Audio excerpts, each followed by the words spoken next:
శివ అంటే మంగళం, భద్రం, శోభనం, కళ్యాణం, క్షేమం అంతా మీకు మంగళప్రదమైనటువంటివి కటాక్షించగలిగినటువంటి శక్తి స్వరూపమునకు శివ అని పేరు. అందుకే శివునకు అమంగళమునకు సంబంధం ఉండదు. అసలు ఆయన ఎన్నడూ అమంగళము చేయువాడు కాడు.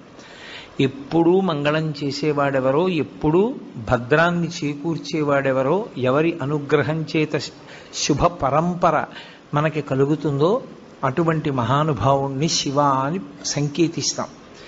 శివునకు ఒక రూపము కాదు, యథార్థమునకు అసలు పరమేశ్వరుడికి ఒక రూపం ఉంటే కదూ. కోటేశ్వరరావు అంటే ఏదో ఒక రూపంతో ఉంటాడు. పరమేశ్వరుడికి అలా ఒక రూపం ఉండదు. ఆయన చేసినటువంటి చేష్టితముల వలన భక్తులను అనుగ్రహించాలనేటటువంటి ఆయన యొక్క కారుణ్య తీవ్రత వలన ఆయన అనేక రూపములను